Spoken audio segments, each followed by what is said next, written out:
Recently Punjab state में Punjab police ने जो किसान धरने पे बैठे थे उनको जबरदस्ती धरना साइट से हटा दिया। रोड को ब्लॉक करने के लिए वो फार्मर प्रोटेस्टर्स जो भी इलीगल पैरामीटर सेट किए थे वो सब को भी पंजाब पुलिस ने वहां से हटा दिया। इसके चलते काफी किसान को भी अरेस्ट भी करना पड़ा। जो कोई भी इस इंसिडेंट को डिटेल से नहीं जानता है वो डायरेक्टली यही समझेगा कि किसान के साथ कैसा नासलूकी हुआ और उनके साथ कैसे ना इंसाफी किया गया। आप किसी एक चीज के किसी एक मैटर के ऊपर अपना ओपिनियन रखोगे ना तो पहले आपको इस इंसिडेंट उस मैटर के बारे में पूरी तरह से जानकारी होना जरूरी है। इसीलिए पहले पूरा इंसिडेंट्स को डिटेल जानो, इसका पॉजिटिव साइड और नेगेटिव साइड को जांच करो, इसके बाद अपना राय रखो। ये जो प्रोटेस्ट पे किसान बैठे थे ऐसे नहीं है कि वो किसान अभी एक दो दिन पहले या कुछ महीने पहले से बैठे हो। ये प्रोटेस्ट का कहानी का शुरुआत होता है February 13, 2024। आज से लगभग 13 महीने पहले पंजाब से बहुत सारे प्रोटेस्टर्स निकलते हैं प्रोटेस्ट के लिए टुवर्ड्स न्यू दिल्ली। लेकिन जैसे ही वो सारे प्रोटेस्टर्स पहुंचते हैं पंजाब हरियाणा बॉर्डर तो पहले से ही हरियाणा गवर्नमेंट ने अपने बॉर्डर को सील कर दिया चुका था। आखिर हरियाणा गवर्नमेंट क्यों ऐसे प्रोटेस्टर्स के लिए पहले से अपना बॉर्डर सील कर चुका था? इसका सीधा सीधा आंसर है हरियाणा स्टेट में बीजेपी का गवर्नमेंट। अगर हरियाणा में बीजेपी का गवर्नमेंट है और सेंट्रल में भी बीजेपी का गवर्नमेंट है तो बीजेपी आखिर क्यों चाहेगा कि कोई उसके खिलाफ आके दिल्ली में प्रोटेस्ट करे? प्रोटेस्टर्स को दिल्ली नेशनल कैपिटल एरिया में घुसने में ना दिया जाए इसलिए वो पहले से ही हरियाणा बॉर्डर को ही सील कर दिया था। जैसे ही किसान आगे नहीं जा पाते हैं तो इंटरेस्टिंगली ये होता है वो पीछे नहीं मुड़ते हैं, वो उसी पर्टिकुलर जगह पे धरने पे बैठ जाते हैं हाईवे के पास। और धीरे धीरे टाइम के साथ जैसे ही वो प्रोटेस्ट बढ़ते रहा तो प्रोटेस्ट का वॉल्यूम भी बढ़ता रहा, इसीलिए वो ज्यादा जगह लेने लगे और इसके बाद ही वो इलीगली वो रोड को ब्लॉक करते हुए सीमेंट का स्ट्रक्चर्स, उनके ट्रॉली और बहुत सामान से वो रोड को ही ब्लॉक कर दिया। ये फार्मर प्रोटेस्टर्स जिस भी रोड को ब्लॉक किया था वो कोई ऐसा नॉर्मल रोड नहीं था, वो एक हाईवे था, शंभू अंबाला हाईवे। अभी खुद अपना दिमाग पे जोर लगाओ और आप सोचो जब भी ऐसे इंसिडेंट में एक हाईवे को ब्लॉक किया जाता है तो एक स्टेट का पब्लिक ट्रांसपोर्ट का क्या हाल होता है। ऐसे अगर एक रोड ब्लॉक हो जाएगा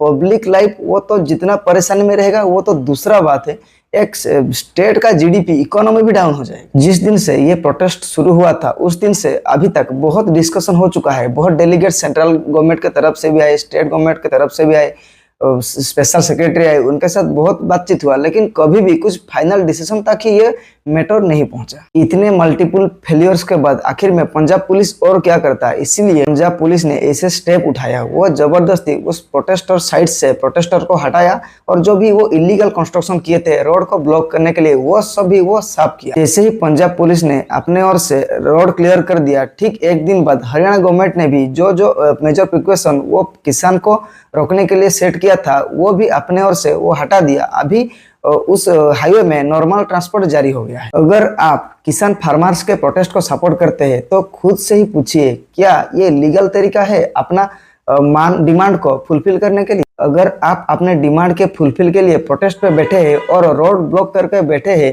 तो आप सोचो और दूसरे इंसान को और दूसरे लोग को कितना तकलीफ का सामना, परेशानी का सामना करना पड़ रहा होगा। जो भी प्रोटेस्ट कर रहे हैं उनको ये लगता है कि उनके राइट्स के साथ वायलेशन किया गया है और वो जो रोड ब्लॉक करके बैठे हैं वो तो डायरेक्टली सामने वाले के राइट्स को वायलेट कर रहे हैं। तो ऐसे प्रोटेस्ट का क्या फायदा? ये तो पूरा इलीगल हुआ। पंजाब पुलिस के द्वारा ये जो भी स्टेप लिया गया है, जो प्रोटेस्टर थे उनको जबरदस्ती हटाया गया, ये कोई गलत स्टेप नहीं था, ये बिल्कुल सही स्टेप है। हमारे देश में प्रोटेस्ट करना बहुत इंपॉर्टेंट है और प्रोटेस्ट भी हो रहा है लेकिन सब प्रोटेस्ट एक लिमिट रूल के अंदर होना चाहिए, किसी का भी रूल वायलेशन नहीं होना चाहिए। लेकिन हमारे देश में जब भी प्रोटेस्ट होता है आप जरूर देखिएगा कि अपने प्रोटेस्ट के चलते बहुत सारे लोग को तकलीफ उठाना पड़ता है, वो डायरेक्टली प्रोटेस्ट रूल का वायलेट करते हैं। पंजाब स्टेट में किस पार्टी का गवर्नमेंट है? आम आदमी पार्टी का गवर्नमेंट है और आम आदमी पार्टी का ये कहना है कि वो फार्मर्स के साथ है, वो हर वक्त फार्मर्स के साथ ही खड़े रहेंगे। देश के सेंट्रल गवर्नमेंट से जो भी फार्मर्स को तकलीफ हुआ है वो मिलकर लड़ेंगे, लेकिन ऐसे रोड ब्लॉक करके नहीं, क्योंकि ऐसे रोड ब्लॉक करने से पंजाब का इकोनॉमी पूरा डाउन हो रहा है। और इस स्टेटमेंट में कुछ भी गलती नहीं है, वो एकदम सही बोल रहे हैं। पंजाब स्टेट मिनिस्टर हरप्रीत सिंह चीमा का ये कहना है कि अभी पंजाब गवर्नमेंट ये फोकस कर रहा है वो कैसे एम्प्लॉयमेंट जनरेट करे, इसीलिए वो बाहर का इंडस्ट्री को पंजाब में ज्यादा से ज्यादा लाने का कोशिश कर रहा है। ऐसे अगर एक मेजर हाईवे ब्लॉक होता रहेगा तो कभी भी ये चीज पॉसिबल नहीं हो पाएगा। पंजाब में ड्रग्स का प्रॉब्लम, यूथ का ड्रग्स का लत का प्रॉब्लम तो कितना गहरा है ये सबको मालूम। पंजाब गवर्नमेंट अपने ओर से बहुत सारा ऐसे स्टेप लेने का प्लान कर चुका है जो कि पंजाब को एक नया दिशा दिखाएगा, लेकिन ऐसे रोड अगर ब्लॉक होते रहेगा तो पंजाब जो सोचा है वो कभी भी फुलफिल नहीं हो सकता। किसान भी जो नाइंसाफी दूसरे लोग के साथ कर रहे हैं, आपको इसके बारे में भी सोचना पड़ेगा। हमारे देश में जब भी ऐसा कुछ मेजर इंसिडेंट होता है तो इसके ऊपर पॉलिटिक्स स्टार्ट होना ये तो तय है। अभी सब अपोजिशन पार्टी मिलके आम आदमी पार्टी को ही ब्लेम करेंगे और ये कहेंगे कि देखो अगर आम आदमी पार्टी कैसे किसान को टॉर्चर कर रहा है। इसीलिए जब भी आप किसी भी चीज के ऊपर अपना ओपिनियन रखो तो आपको सब चीज का डिटेल इंसिडेंट के बारे में नॉलेज होना चाहिए,